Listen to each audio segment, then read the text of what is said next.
Hello everyone, welcome to our channel be achiever. मैं advocate Sundarlal. Today we are going to talk about गैर मजरूआ ज़मीन। ठीक है, जिसको इंग्लिश में कहा जाता है अनकल्टिवेटेड लैंड और अनप्लफ्ड लैंड। राइट।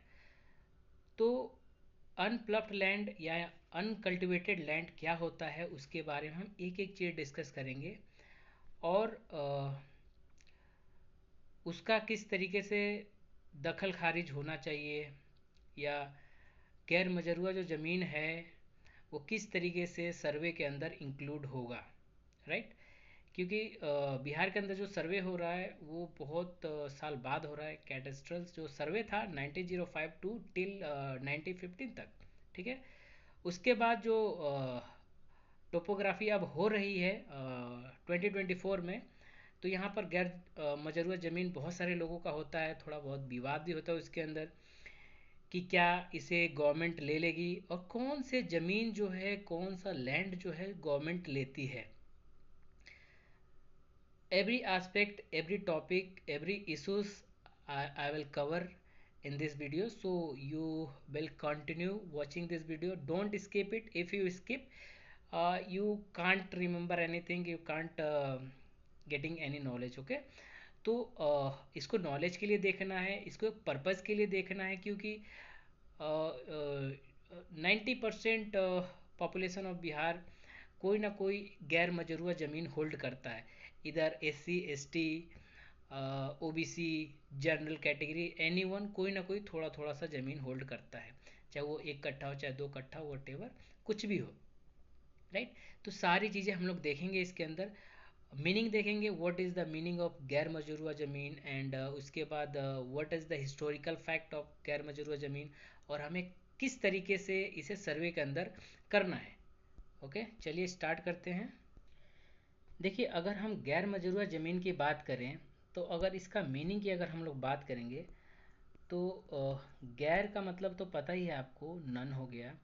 और मजरूआ का मतलब है लैंड। ठीक है। कल्टीवेटेड लैंड, वो ज़मीन, मजरूआ का मतलब होता है वो ज़मीन जिसके ऊपर खेती की जा सकती है। और गैर मजरूआ का मतलब होता है अनकल्टिवेटेड लैंड, जिसके ऊपर खेती करना बाधित है।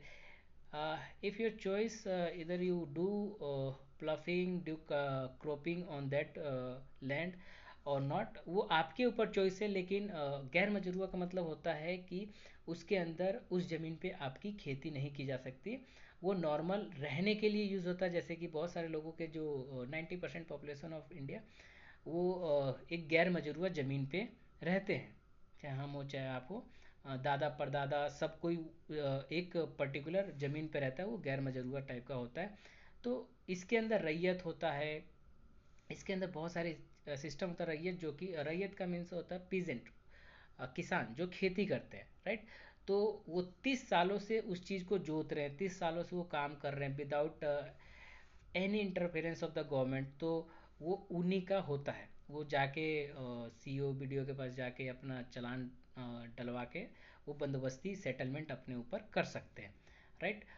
और गैर मजरूआ ज़मीन के अंदर जो है, लाइक, इसमें भी टाइप्स होते हैं लैंड के। जो एग्रीकल्चर लैंड होता है उसके भी टाइप्स होते हैं। लाइक, गैर मजरूआ आम होता है, आम का नाम सुना होगा आपने, खास का नाम सुना होगा, महलवारी का नाम सुना होगा। एंड उसके बाद जो है मैंने कुछ और चीज़ें लिखा हुआ, केसरे हिंद का नाम सुना होगा। ठीक है। जीरात का नाम सुना होगा। जीरात के बाद एक और चीज़ होता है, बकास्त का नाम सुना होगा। ये सारे जो है लैंड के टाइप है। ठीक। तो ये सारे लैंड आपको यूपी में मिलेंगे, बिहार में मिलेंगे, सब कुछ मिलेंगे। इनका अलग अलग मीनिंग होता है। लाइक, कि जो गैर मजरूआ आम होता है ना, वहाँ पर गवर्नमेंट का इंटरफेरेंस होता है। लोगों के पास वो भी ज़मीन होती है, जैसे कि लोग क्लेम भी करते हैं, उसके ऊपर रहना स्टार्ट कर देते हैं, और फिर वो क्लेम करते हैं कि ये हमारा ज़मीन है, हम लोग 10 साल से 20 साल से रह रहे हैं। लेकिन जब गवर्नमेंट को लगता है, गैर मजरूआ जो आम ज़मीन होती है, आम लैंड होती है, उसको लगता है कि हम यहाँ पर एक स्कूल बना सकते हैं, हम यहाँ पर एक मंदिर बना सकते हैं, हम यहाँ पर मंदिर is not a part of government work, it's different from the DPS पे। तो वहाँ पर उसको लगता है कि यहाँ पर हाट बन सकता है, बाज़ार बन सकता है, मेला लग सकता है, स्कूल बन सकता है, या फिर नदी तालाब बना सकते हैं जो लोगों के लिए ज़रूरत हो, वेलफेयर के लिए। तो वो सारा का सारा गैर मजरूआ आम में आ जाता है। तो ये इसे गवर्नमेंट कभी भी क्लेम कर सकती है, राइट। गवर्नमेंट आपसे ले सकती है, इविक्ट कर सकती है, ठीक। और जो खास होता है, खास इट मीन्स कि वो हमारे पास है, हम उसके रैयतवार हैं, हम उसे 30 सालों से ज़्यादा जोत रहे हैं, गवर्नमेंट कुछ नहीं कह रही है, गवर्नमेंट कुछ नहीं बोल रहा है, ठीक।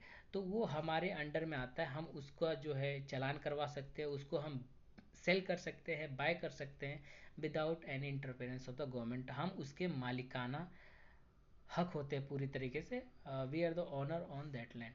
तो इसी तरीके से गैर मजरूआ ज़मीन जो है आपका खास होता है, ठीक। इसके बाद केसरी हिंद होता है जो कि भारत सरकार की प्रॉपर्टी होती है। बकास्त होता है, बकास्त उस समय में हुआ करता था जब लाइक ए है, ठीक है, ए लाइक जमींदारी सिस्टम जब हुआ करता था इंडिया के अंदर, उस समय बकास्त हुआ करता था। वहाँ पर क्या था कि लोगों का ज़मीन, कोई पीजेंट है, कोई किसान है, वो ज़मीन लेता है एंड उसके बाद उस पर फार्मिंग करता है और टैक्स देता था ब्रिटिश गवर्नमेंट को। और वी कॉल्ड दीवानी, बंगाल उड़ीसा बिहार को जो दीवानी मिलता था वो बकास्त एक टाइप था, ठीक। तो वहाँ पर क्या हुआ कि अगर आप टैक्स नहीं दे पाते थे तो उसको गवर्नमेंट एविक्ट कर लेती थी, उसको गवर्नमेंट ले लेती थी, छीन लेती थी। दैट इज़ कॉल्ड बकास्त। तो बकास्त भी गैर मजरूआ ज़मीन में आया 1950, जब नया कानून बना 1880s के बाद। तो वहाँ पर बकास्त का एक कॉन्सेप्ट आया कि इसे या तो सेटलमेंट कर दिया जाए या कोई भी यहाँ पर रह सकता है, या फिर गवर्नमेंट इसको क्लेम करके उसके ऊपर तालाब बना सकती है, वेलफेयर के लिए स्कूलिंग वगैरह भी कर सकती है, राइट। और रैयत जो लैंड का टाइप हो नॉर्मल हम लोग जानते हैं, रैयत का मतलब है कि जो किसान हैं उस पर रैयतवाड़ी कर रहे हैं, उनका हक है, भले उनका कागजात नहीं है, कागज नहीं है, लेकिन वो विदाउट किसी इंटरफेरेंस, विदाउट किसी पजेसिव इंटरफेरेंस को रह रहे, लाइक ए है, ठीक है। ये एक किसी ज़मीन को 30 सालों से, 40 सालों से, 50 सालों से, जनरेशन टू जनरेशन, पीढ़ी टू पीढ़ी एक जेनोलॉजी जो है चलती हुई आ रही है, वो जोत रहे, खा रहे, सब कुछ कर रहे हैं। तो यहाँ पर गवर्नमेंट इंटरफेरेंस नहीं करेगी, क्योंकि 30 साल के ऊपर किसी को अगर दिक्कत नहीं है तो वो आप लोगों का है। और वो एक गैर मजरूआ ज़मीन होता है, अनकल्टिवेटेड लैंड होता है, आप उसको क्लेम कर सकते हैं, बाय और सेल कर सकते हैं, ठीक है। और साथ ही साथ जो है आप गैर मजरूआ ज़मीन का एक और चीज़ है कि क्या सारी ज़मीन जो है सरकार की होती है गैर मजरूआ? तो बिल्कुल नहीं। Land reform, Bihar land reform act आया था जब 1950 के बाद, तो उसके अंदर कुछ क्लॉज थे, like 3 clause 2 and sub clause 1, इस टाइप के क्लॉज थे।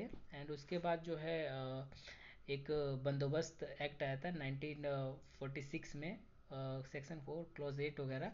तो उसके अंदर ये बताया गया था कि सारी ज़मीन जो है सरकार की नहीं है, अप्रोप्रिएट ज़मीन अगर लगता है सरकार को कि ये चीज़ जनता की भलाई के लिए है, इसको मेरे को लेना है, तो वो सरकार ले सकती है।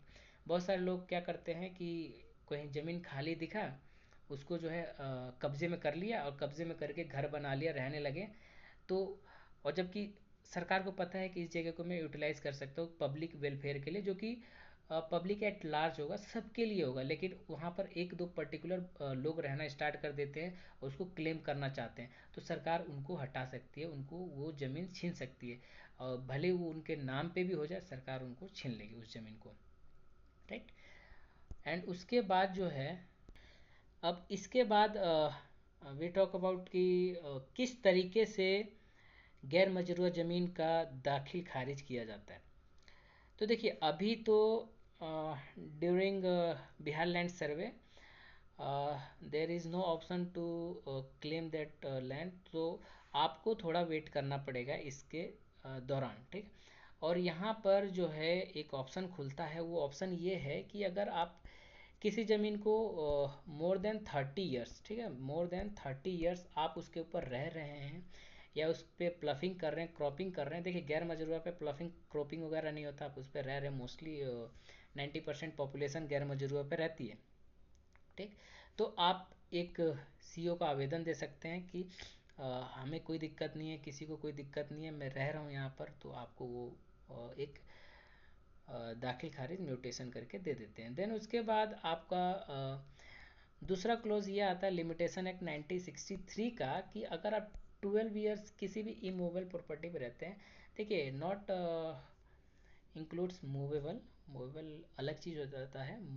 इमूवेबल प्रॉपर्टी लाइक लैंड हो गया, लाइक ग्रोइंग क्रॉप्स हो गए, ठीक। तो वो अपार्ट फ्रॉम दैट, तो किसी भी लैंड पे आप रह रहे हैं, इमूवेबल प्रॉपर्टी पे रह रहे हैं और आपके पोजीशन में मोर देन 12 ईयर्स और कोई उस पर आपत्ति नहीं जाहिर करता है, तो वो आप उसको एक क्लेम कर सकते हैं।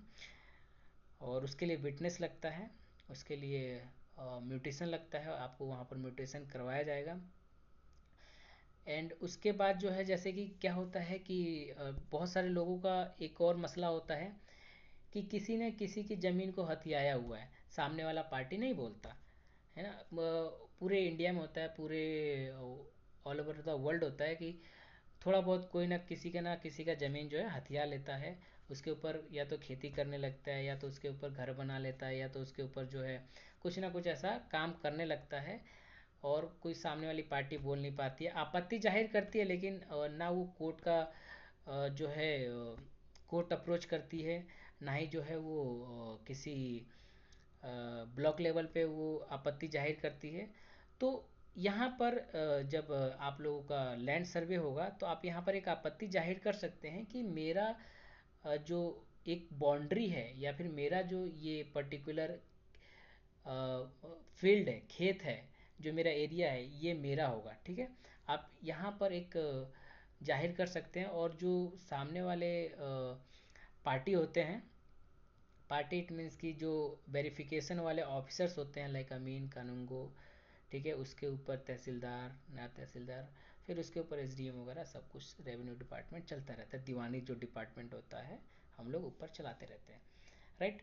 तो उनको जब बताएंगे ना, तो उनके पास पूरा ब्यौरा होता है, नॉट इवन कि उनके पास जो है 200-300 साल, I think 200, more than 200 years का भी ब्यौरा निकल सकता है डिपार्टमेंट से, ठीक। लेकिन इतनी ज़रूरत नहीं है, क्योंकि डिस्ट्रिक्ट भी बहुत ज़्यादा चेंज होते रहते हैं, ठीक है। तो उनके पास 100 से 150 साल का ब्यूरो होता है। तो यहाँ से वो डॉक्यूमेंटेशन चीज़ें निकाल के कि भाई तुम्हारा ज़मीन कितना आ रहा था, तुम्हारा ज़मीन जो है मापी पे कितना आ रहा था, वो आपको डिस्प्यूट सेटल करके देंगे यहाँ पर लैंड सर्वे में।